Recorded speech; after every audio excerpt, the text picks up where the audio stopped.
The power of the mind to direct and redirect our direction in life is undeniable. John Milton's quote, "A mind can make hell out of a heaven and heaven out of a hell," and Dante's quote, "We are our own hell," can be applied to one choosing toxic people to love or confusing obsession with love. Along the lines of Tzu's saying, our thoughts become our actions, and our actions become our habits, and our habits become our character. Our actions and choices are a manifestation of our thoughts and beliefs. Therefore, if someone obsessively thinks of another, it is important he or she tries to solve self-defeating beliefs in order to alter the anxiety-ridden structure of her thinking process and break free from obsession. I want to make clear that I will not be discussing the natural obsessive stage that lasts up until 16 months at most when one is in love, but rather a perpetual obsession. Obsession is an overwhelmingly strong attraction or desire for the other that stimulates one's thoughts or feelings by a persistent idea, image, or desire. The thoughts are so overwhelmingly distracting that they can affect one's daily routine. Obsession can be so impulsive that it can sometimes even be associated with a mental disorder. I will outline the traits of obsessive love, so if you see yourself in this self-destructive pattern of obsessing over someone, you can then discover and unravel the internal root of the problem, whether that be insecurities, fear of abandonment, or some other internal struggle, to then release this pattern. First, understand, obsession is never about the object of your desire. In other words, the person you obsess about. Rather, it is about unresolved issues within yourself that need to be further examined and reprogrammed. Therefore, your object of obsession holds no mental control over you, even though it may feel like that. Rather, you hold complete control over dismantling this illusion, a mere projection of your own internal struggle with an issue irrelevant to the fixation of desire. The causes of obsession is the result of an ego being hurt and not a heart. When the ego powerfully surges, love is replaced by power, a desire to win and possess a person.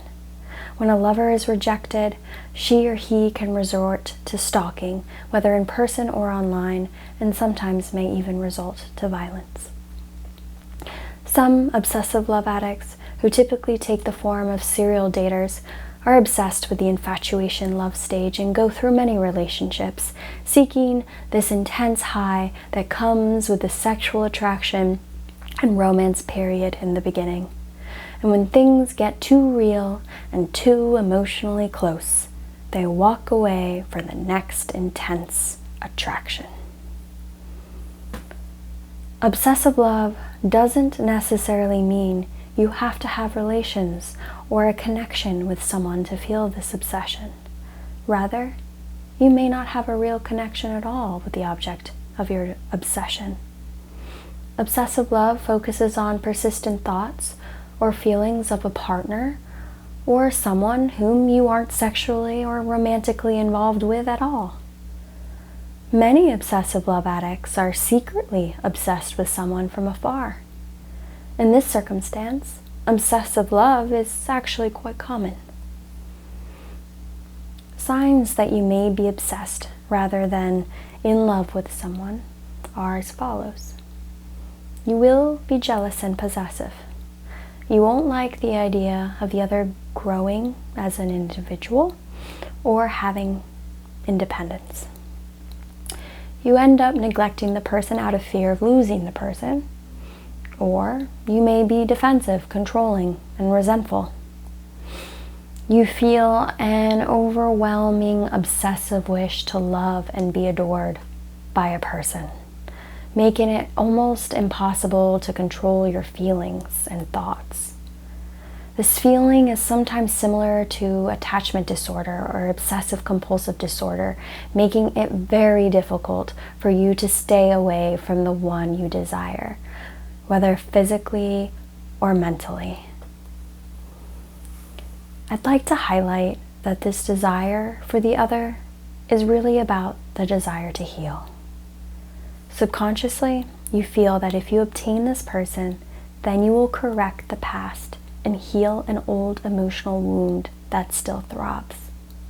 For instance, the one obsessed about could represent a girl's emotionally unavailable father, keeping her continually wanting the unreachable, his love and validation. Ironically, once obsessive lovers obtain their desire, they lose interest. Their interest was in the space between her and her object of desire.